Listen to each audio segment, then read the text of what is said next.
All right, let's talk about Myspace. Start rearranging your top 8. Myspace is making a comeback. For millennials, it was the first social media site to interact with friends and make the space feel like your own. Remember, you could do what you wanted to with the background, make it yellow, pink. Many users were doing light HTML work, picking a curated song that would autoplay when someone got to your page.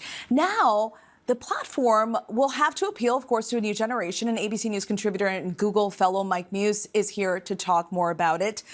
All right, Mike. Okay. Sorry I threw you off earlier. No, not at all. It's bringing you into the Powerball talk.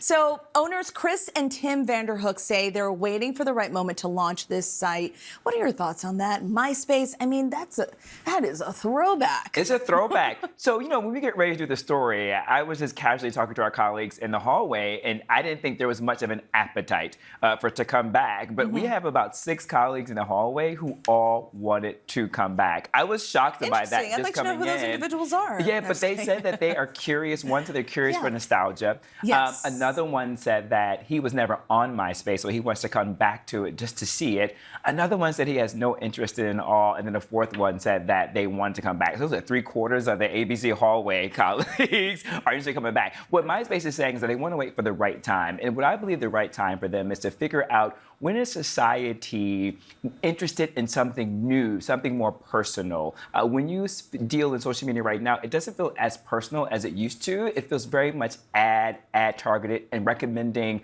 followers that you may not actually know. Where you just mentioned the top 8, that was who you know. Those are your friends. Those are your core. And you engage with your friends on a regular basis and not ads. Yeah. Oh, gosh. I totally remember MySpace and it being tied to one of my first email addresses, some random Yahoo account. But it actually never went away. MySpace just kind of phased out because of Instagram and Facebook.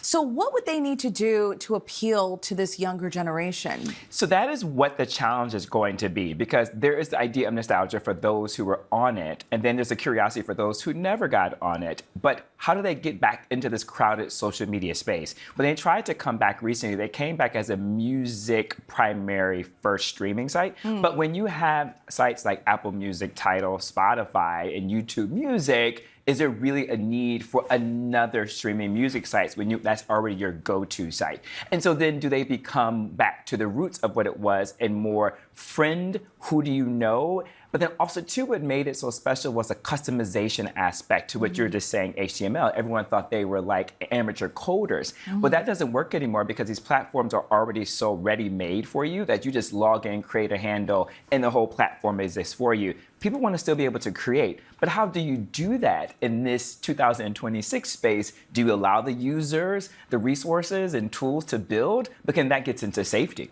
Right, exactly. And speaking of safety, back then when this launched in 2003, there weren't the teen guardrails that we see now when it comes to Instagram and all these other platforms. So I would imagine that they would have to put that in place as well to safeguard kids. I feel like we're the Jordan and Pippen right now, the way we're alley-ooping with each other. But yeah, that's exactly what it is. But I do believe that MySpace will have a competitive advantage if they were to come back, because they are aware of the conversations right now with the guardrails. They are aware of the addictive dynamics of the algorithm that exists right now. They are concerned with parents' voices saying that their kids are being addictive and is causing harm. So they actually have time right now to develop an algorithm that isn't as addictive.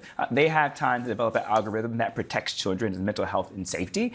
And then they also, too, have time to predict to make sure that the cybersecurity is protected and so that they can't possibly have hacks. Now, nothing is foolproof, right? But how do you make it as safe as possible? Yeah. All right. We'll see what happens. Mike, thanks so much. I don't know if I can handle another platform, so we'll see. Same here. All right.